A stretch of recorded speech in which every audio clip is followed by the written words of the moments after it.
What's up, everybody? This is Rich from the Rich and Turbo Heavy Half Hour. I'm going to start putting some of our old interviews on our YouTube channel, and this is the intro to one of the ones we did recently with the North Carolina band HolyRoller, who had the whole band on, talking about their new record, Rat King, which we love. So wanted to do this on the YouTube channel so you can see the band as well as hear it as you did on the podcast. If you like this, hit the like, hit the subscribe, all that stuff, and we'll go from there. But enjoy it. You should see a lot more of the archived shows up soon. But for now, enjoy this interview with HolyRoller. Thank you.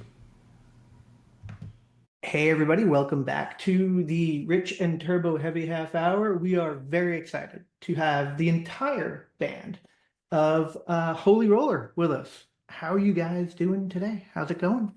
What's up? Doing awesome.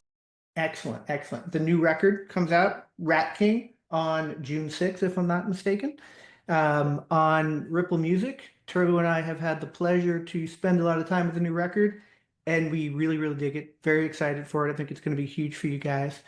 And I guess the first question, actually, before we do that, we have Adam, Jay, Steve, and Jason with us. We have the whole band. Want to ask kind of what makes this record different, and what makes your sound different compared to the last record. I have my opinions of it, but I want to ask you guys, besides the fact that you have a new lead guitarist playing in this particular album, what else is new? What else would you say is different that makes Rat King kind of a next step forward for you guys? For me, I think we were angrier when we were writing this. I think we wanted to write something that wasn't as polished as the last album. The polished album we put out last time for Swimming Witches wasn't necessarily the direction that this band wanted to go when it started. It just happened to wind up there, right? And I love that record. It's a really good record, but I really love the new record. Yeah, because it's super heavy. Anybody who's heard little clips of it so far, like, they know we're angry. What else, guys? Anybody else have an opinion on this? I think it's more cohesive as a whole than the other record. The songs they all seem like they go together. Yeah, I mean, we spent a lot more time in the writing process together on this record. The last process was more of a bring a song to the studio or bring a song to the practice area, and that was it, But this record, we worked together more on it. So yeah, we spent a lot of time together hammering out the little details. Even with the different cities, right? That you guys you're able to make that happen. Yeah. Yep. Adam, I interrupted you.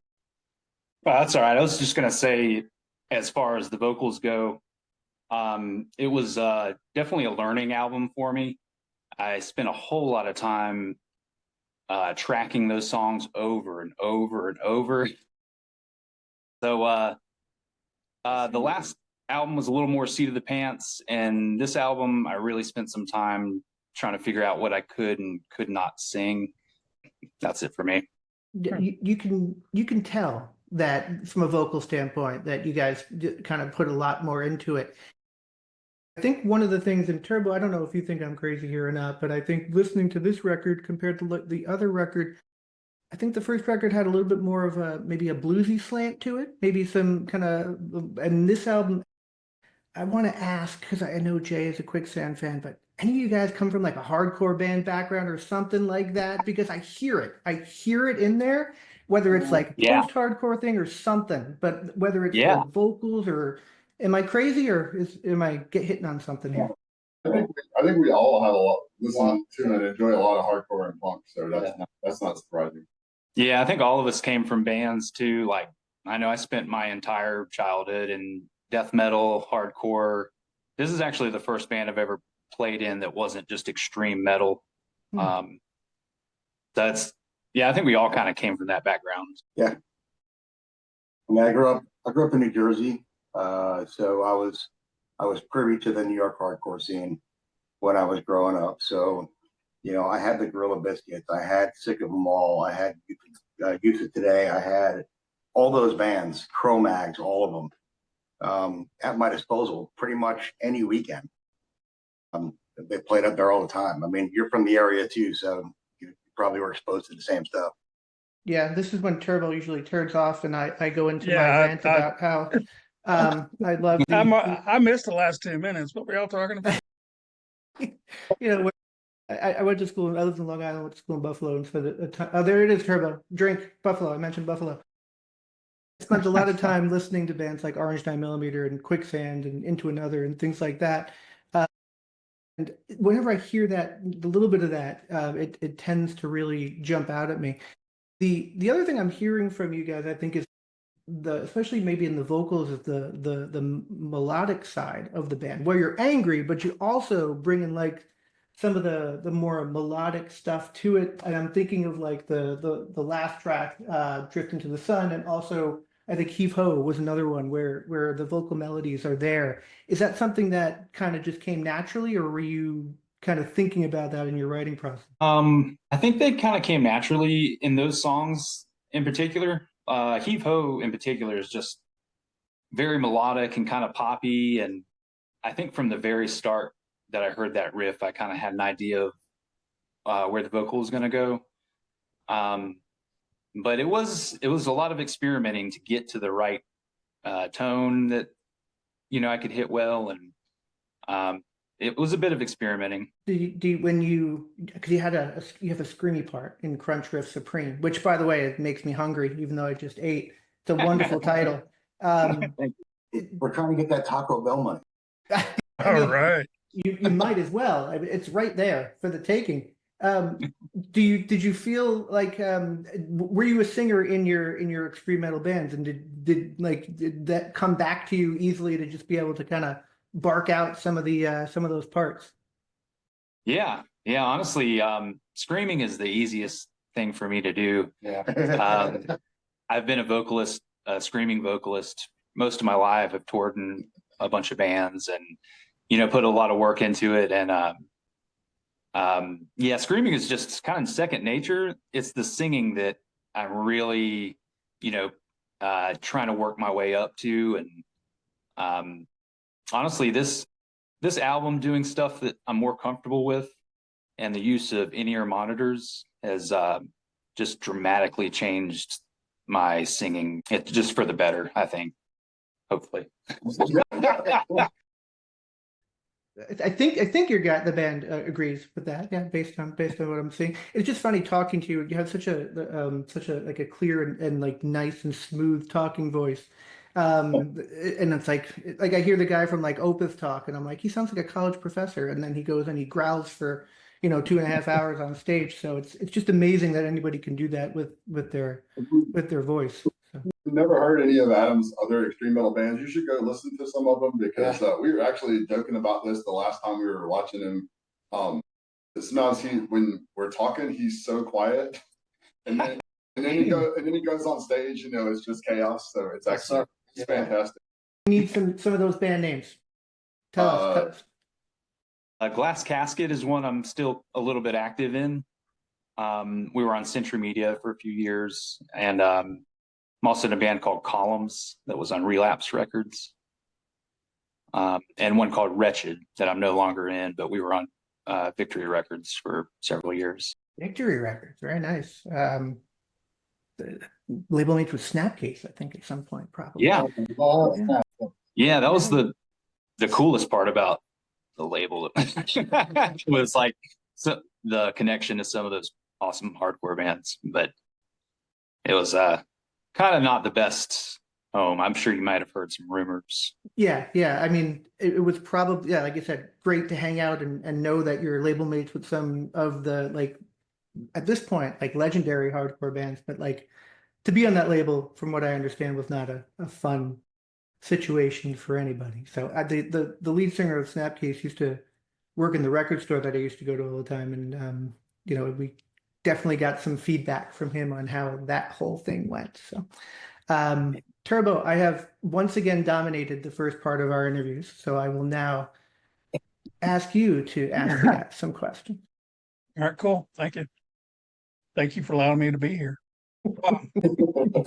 Thematically, outside of anger, is there a specific theme to this album. And also I wanted to cover, I noticed to me in the way that the tracks lay out, you start with your vocals kind of more on the harsher side, where by the end of the album, it's more on the softer side, I guess you say. You said kind of poppy, maybe. I don't know. I didn't want to use that. Yeah, that's So all right. is I'm that not planned ashamed. out? I don't think so personally. I think really the song order came from, we've got to have less than 44 minutes on the side of a record, and we had to try to make it as even as possible. So it wasn't like 4 songs on one side that was 18 minutes and 4 songs on the other side that was like 30 minutes. So we just figured out the best timing and then said, all right, these 4 be on side A, these 4 be on side B, which order we want to put those in. We wanted Country Up to be first. And Yeah. Other than that, we just timed them out. Yeah, we didn't write them in that order or record them like that. It was just kind of, luck of the draw, I guess. Yeah. Drift into the Sun as the closer is, I think, a really good choice. I think that works really well. I personally like a record that starts with the heavy one and the closer is kind of a slow burner. I go back to some of my favorite records, like Trouble's Manic Frustration, for example. They have the breathe at the end, and it's kind of a nice way to kind of go out. So I kind of feel that vibe with this, with kind of starting with that heavy and kind of ending with the drifting into the sun, which is pretty cool. You're with Ripple Music now, which is also very cool. Todd's a friend of the show, and we are frequent customers of Ripple Music, and probably the best label in heavy rock. How did you guys get hooked up with Todd? So, yeah, as I told you, we were talking offline the other day through Messenger or whatever. I kind of got the gift of gab, right? So I'm a talker. I noticed that Todd was liking some posts that we put up when we were on the last label, Black Doomba. And I was like, well, holy shit, that's Todd from Ripple. That's the label we really want to be on. And I just started hitting him up on the side and start talking. He actually fell in love with the song Atheist Prayer off the last album. He loved that song. He told me it made him wish he had the last album. And hearing that song, he wanted to do our next album. So he told me, I think we spent about an hour and a half on the phone, just shooting the shit. Yeah, he said, I want to do your next album. And then you were talking about like Victory and the label mates. Like the reality that we're on the same label as Wofat and Obsessed and Hermano. I mean, I can go on and on and on. You know the roster. Crystal Spiders. Yeah, Crystal Spiders, our buddies from Raleigh. I mean, there's so many bands that like I'm aghast that we're on the same label. Yeah, that's very cool. You mentioned Crystal Spiders. We had them on the show. I think what would have been a couple weeks ago. But what I was talking about was like North Carolina being like I compared it to like Portland. It's almost turning into like music wise, not like the terrible Crazy other people. things that go on in Portland, but music wise, the scenes. There's just so many really good bands. I know it's spread out, not necessarily just in one city, but the scene there, it must be fun. It must be kind of you're getting a lot of influence from that, and probably some creative juices flowing. But am I far off with what you guys are seeing out in North Carolina? Chapel Hill and Raleigh have always had a ton of bands coming out of there, like big bands. I mean, Corrosion Formulator from Raleigh, of course, and Ben Folds from Chapel Hill. So there's always been a bunch of great bands coming out of North Carolina. I feel it kind of waxes and wanes. Like there's kind of peaks and valleys like everywhere, but there's definitely a lot of really good bands now. Who are some of the ones that who are some of the bands that you guys played with or hang with or see out when you guys go out? Are there bands locally that you guys? I know you guys are all kind of spread amongst the state, but I mean, bands that we've done a bunch of stuff with, like we've done a bunch of stuff with Doomsday Prophet. Yeah. Grief. Yeah, Good Grief. It's a really cool punk band if you want to check them out for sure. Yeah, all of you. Light Heavy, that's Carl, who was on the Corrosion Formulator Blind record. Yeah. And 2 of the guys who were in Confessor. Bogloaf is a really cool band. Bogloaf from Charlotte, they're good dudes. we had Carl on the show, and I mean, I think we had him for an hour, but we probably could have talked to him for, 4, just on everything that he's done. Such a super cool guy. And then when we talked with Crystal Spiders, just like, they had some cool Carl stories, as well as Mike Dean, who was producing their records. So like, it just seems like everyone's just so cool, around, and kind of works with you and interacts, and kind of helps to kind of prop bands up in the scene. Yeah, we all, we all try to work with each other as best as possible. I think the one thing our state is lacking, we have some pretty cool venues here and there, but we need more venues, more mid to small size venues for bands to start and work their way up to the larger venues, and less Live Nation venues. Yeah. Yeah. The whole world needs less Live Nation. Absolutely. You're not wrong. And whenever I talk to bands who are pretty much every band, I get jealous because I'm in East Central Florida, and there's not like a scene here. There's barely bands who come through this area. So I'm stuck with things like Live Nation. I get to see Clutch. That's like as cool as it gets for me. But yeah, so it kind of jealous when there's like all these bands that are in a scene that are around that I can that you guys can go and see.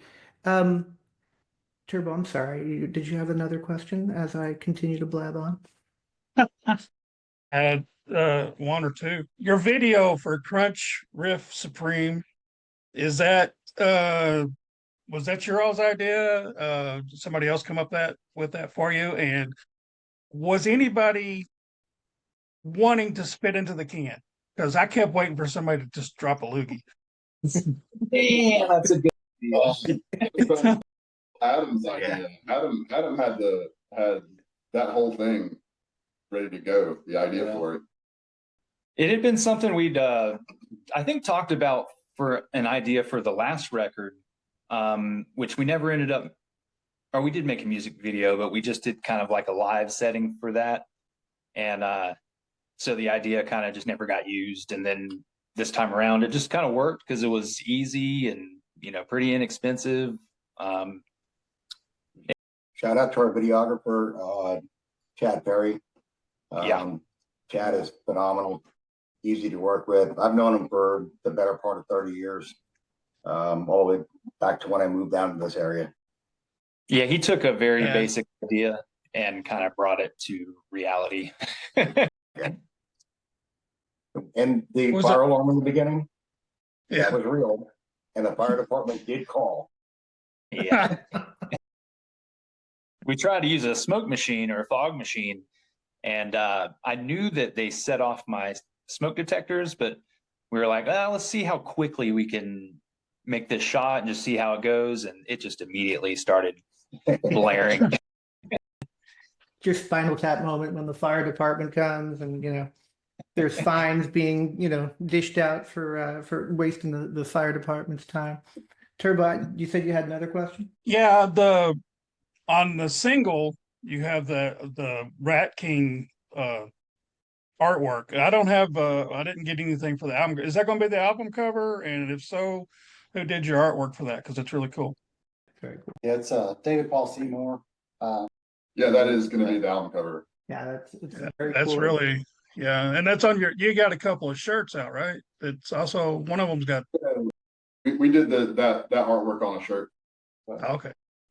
Awesome. Yeah, the idea behind the artwork was just something I'd heard, a story about a rat, a group of rats living in a tight space, and their tails and fur over time just kind of weave together like a dreadlock. And it then has to move as one mass being, and they call it a Rat King. Terrifying. See, he was an extreme metal. Absolutely terrifying. I saw the movie Ben when I was a kid, and I thought that was scary. So imagine a Rat King running around. It also gives me a little.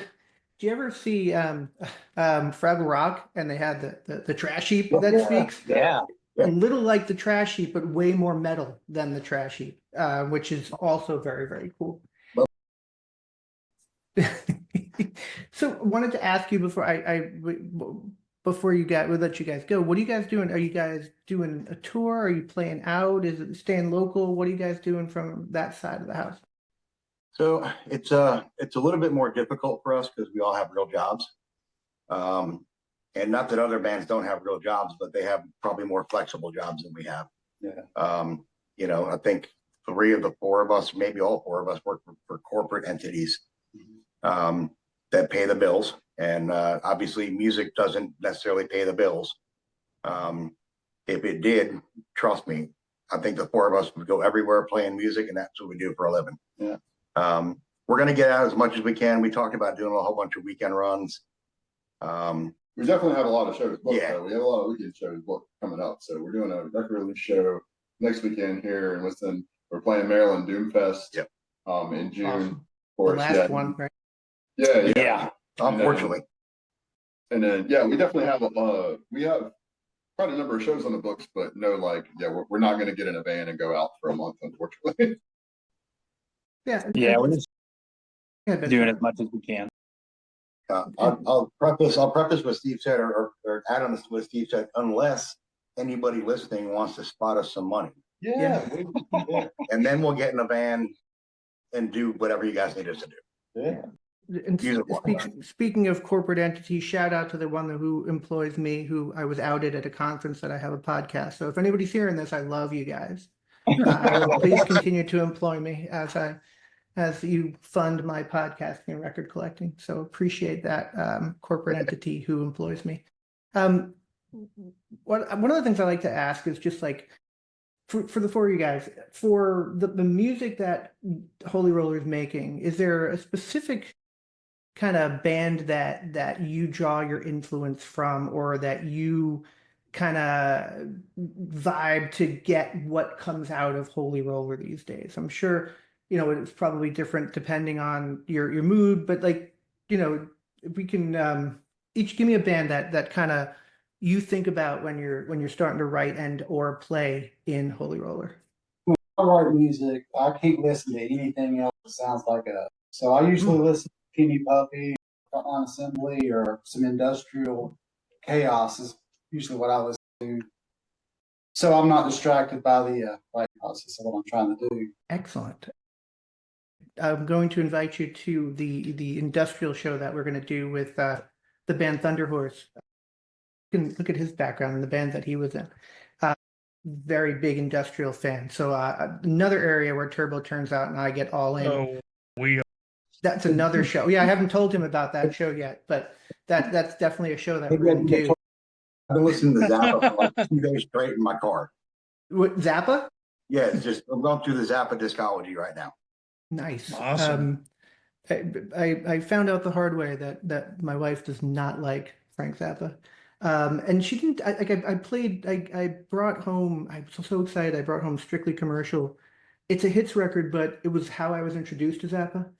And we're just hanging out, we're having a few beers, and by the time Valley Girl comes on, she goes, "This record is really annoying." And I'm like, "You could have told me that like 3 songs in, because it's not going to get any less annoying." But by the time we're at Valley Girl, we're still married, and I still appreciate her, but she does not like Frank Zappa. I love Zappa. It turns out Turbo does too, and we need to have that conversation, Turbo, because I didn't realize how much of a Zappa fan Turbo was. So, what else? Who we didn't get Steve. Steve, what about you? So not that we sound anything like any of the bands, but when I'm kind of in a looking for inspiration, writing mode, for this type of music, I tend to listen to a lot of King's X, Thin Lizzy, and Candlemass. Those are kind of my 3, like the wells that I draw from. Excellent. King's X is one of my probably 5 favorite bands. Yeah. I'm a huge King's X nerd, so I love hearing that. And I assume being lead guitarist, you really appreciate what they do there. Ties is incredible, and I saw them for the first time on my 15th birthday, and yeah, it kind of blew my mind. I didn't know who they were before. One of my best friends just said, "We're going to see a concert. Let's get in the car," and it was King's X. That's amazing. I've only gotten to see them twice, and both times they completely blew my mind. They played it here recently, and I wasn't able to go. And I feel like every time they come through, it might be the last. I mean, Doug is, I think, 76 at this point. Like he's, Yeah, getting up there. but I mean, I- he's still like built like a truck, and you know, he seems like he's very healthy and everything. But I mean, at some point, you're gonna probably not want to do that world tour thing. But Right. very cool. Those are three great bands, and especially King's X. And Adam, we left you out. What about you? I think the most influential on my writing for this band has probably been, I'd say, like Elder, Cadaver, and Clutch. Those are probably the top three when it comes to like the songwriting style and the energy, I guess. Yeah. I definitely can hear that. I think the less we talk about the new Cadaver record, probably the better. Yeah. But I made it like, So disappointed. yeah, I made it a few minutes in. And I have not Yeah. listened. I will say their album, what is it, Berlin, is just like perfection to Yeah. me. No, absolutely. I think that's why a lot of people were so disappointed with the direction. And it's cool. You guys want to go in a different direction. That's cool. But like, Yeah. it's a weird move. And I think Turbo and I both tried hard. But Yeah. like if I wanted to hear MGMT, I'd go listen to the first MGMT album and I'd be okay with it. I don't Yeah. want to hear that from Cadaver, unfortunately. But Yeah. It is yeah. unfortunate, but the early stuff, the first couple of records were so good. And it has been a slow transition into like a different sound for them. But and Elder, honestly, the earlier Elder albums is what was really influential for me. They keep putting out great albums, but there's something about reflections of a floating world, that Elder album, that it's just so good. Yeah. What are y'all looking forward to as far as on this album going out and playing live? What songs are you looking most forward to playing or introducing to people out there? So we've been playing about half the album live for maybe the last 8 months or so. And we're going to add a couple more songs to that on the record release show. We're going to do 6 of the 8 songs on the album. So we've been playing pretty regularly Crunch Drift Supreme and Titan. And we've been doing Radiating Sacred Light and Rat King pretty regularly as well. I'm looking forward to putting they're playing Hepho live. I think that's Yeah. really fun live. Yeah, and we're also adding Forbidden Things, which for me, I got a funny drum story for you real quick. We're writing that song. I kind of heard like, I hate Lars Ulrich. I'll just get that up. We'll just get that out front, right? Can't stand Lars, shitty drummer. But I was trying to mimic Lars kind of as a joke. And it worked. So now I'm playing these Lars parts. But not on garbage can lids, which is what definitely not on sometimes garbage it can. sounds like. So you say you don't like Lars. Who is your favorite drummer then? Who is your guy? That's a loaded question. So probably Dennis Chambers.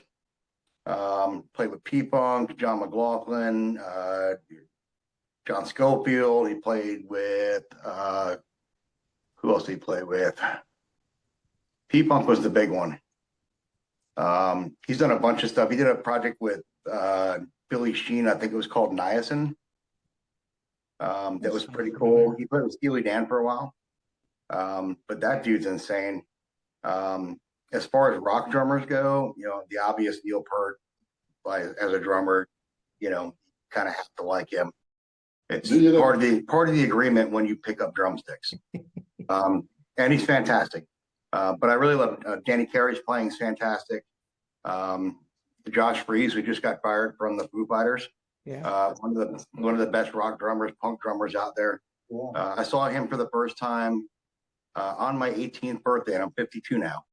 at the Stone Pony in Asbury Park playing drums for Dweezil and Ahmet Zappa's Project Z. Wow, I didn't know. I have to go back and look to see because I like it's like 94. I saw Offspring and the Vandals opened up, and I know he was an original Vandal, but I don't know if he didn't always tour with them. So I might have seen him live, but I also might not have. But that was a great show. Love the Vandals. The underrated drummer, and I'm just looking at the Danzig shirt. Chuck Biscuits is one of my favorite drummers of all time, just because like tiny kit, awesome, amazing sound, but like what he did with the minimal things that he had to work with, and the sound that came out of it is always something that has always blown my. Honestly, I feel the same way about Alan from Quicksand. Yeah. He's got such a small kit and he does such cool stuff with that small kit. My kit's gotten smaller over the years, but not quite that small. I like to have some toys and some different sounds, but he does some really cool stuff with that kit. I've seen him live a bunch over the past couple of years, several Quicksand shows, and every time it's just spot on. And he's a super underrated drummer as well. Do I hear cowbell at the start of Rat King, or is that something else? No. No. You needed a lot of cowbell. I have a cowbell. I do have cowbell in a song on our EP that wasn't ever released physically. A song called Rum Runner. And there's cowbell in the chorus for that. But I do. Now I'm gonna go back and listen to see what sounds like. Yeah. Well, it's the way it was kind of. I thought it was kind of buried. If it was a cowbell, I thought it was kind of buried in the mix, but I couldn't tell. I was like, is that a cowbell, or if he's hitting a block, or the side of the snare or something? I wasn't sure. I like it. Just I think we need to definitely have to have a part 2 with you guys on just I'm looking at some of the other pictures on Bandcamp, and I think that's I'm seeing like a Bad Religion shirt, for example. We need like a 90s music like hour for us to chat about it. I feel like that we would be able to hit upon a lot of really, really cool things that I think we have a lot of similar tastes, but we've kept you longer than we promised. So what I want to say is thank you guys. I want to also tell everyone listening that the new record is called Rat King by HolyRoller. It comes out on Ripple Music June 6th.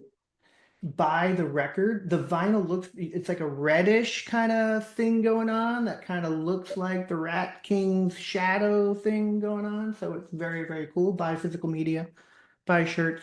That's what we want everyone to do for the bands that we love, so we can hear more music from these guys. But anything you want to close with, just about the record or in general? Well, I definitely want to say thank you guys for having us on. I'm not an every week listener for you guys, but I've listened to a lot of your shows over the years. And I love the interviews. So it was kind of an honor for me to be able to be on your show. But yeah, I mean, I think if people give us a chance, they'll be pleasantly surprised. We have a knack for writing catchy songs. Yeah, we like catchy, heavy stoner rock with a lot of doom riffs mixed in throughout. So we like to keep it entertaining but heavy and fun listen each time. But we really want everybody to come out to the album release show in Winston-Salem on June 7th. And then we're playing Maryland Doom Fest June 21st. I think at 5 or 4:45. 4:45. So yeah, if anybody wants to see some of the new songs live or get the album, we should have it with us at both of those shows. Excellent. And I think you guys you're gonna be blown away by the response to this record. Like just from what we're hearing and from what we know the people in our sphere enjoy, I think you guys are gonna get a lot of really, really good feedback. So we'll congratulate you officially when it drops, but congratulations on what we've heard, and good luck at Maryland Doom Fest and the stuff you're doing there, and congratulations on a very cool record. And I'll send you a note on the 6th to let you know that again, and appreciate you guys spending time with us. Thank you so much. Hey, thank you. We really Thanks, appreciate guys. Have a great night. it. You too.